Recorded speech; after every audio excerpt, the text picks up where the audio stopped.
अस्सलाम वालेकुम। अजीम न्यूज़ के साथ मैं हूं अली इमरान। आइए नजर डालते हैं अब तक की हेडलाइंस पर।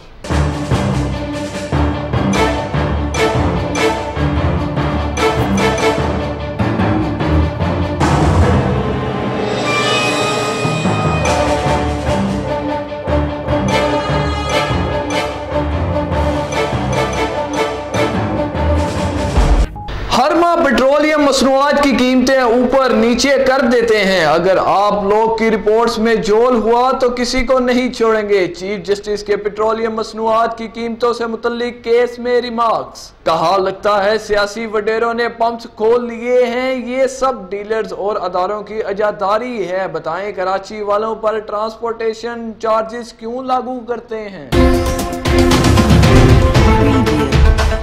आपने अपने वजीर आला को देखा किस तरह बरतानिया में सड़क पार कर रहे थे। पाकिस्तान आकर वही प्रोटोकॉल या पाकिस्तान ही है जो इज्जत देता है। जस्टिस मसूद जहांगीर के तौहीन अदालत केस में रिमार्क्स। लाहौर हाई कोर्ट का एहसन इकबाल को तफसीली जवाब जमा करवाने का हुक्म। केस इलेक्शन के बाद तक मुलतवी करने की इस्तदा मुस्तरद।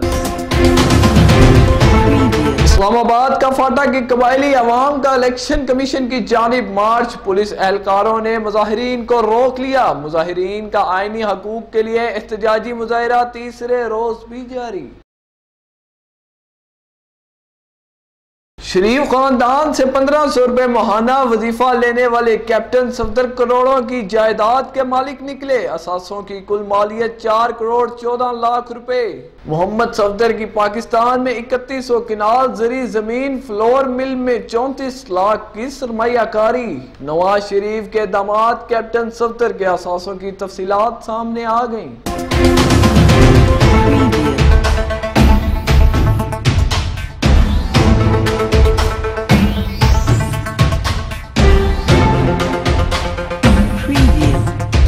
NA-53 से कौन इलेक्शन लड़ेगा। इस्लामाबाद हाई कोर्ट का इंतखाबी ट्रिब्यूनल अपीलों की समाअत आज करेगा। शाहिद खाकान अब्बासी और इमरान खान की जानिब से रिटर्निंग अफसरान के फैसले के खिलाफ अपील दायर। इमरान खान की जानिब से बाबर अवान पेश होंगे। सरदार मेहताब अब्बासी और आयशा गुलालाई ने भी RO के फैसले के खिलाफ अपील दायर कर दी।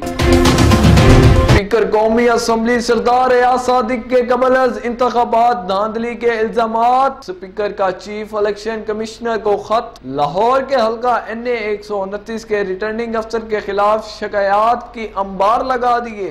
कहा कि रिटर्निंग अफसर जानिबदार और उनके सियासी मुखालिफ अलीम खान को सपोर्ट कर रहे हैं।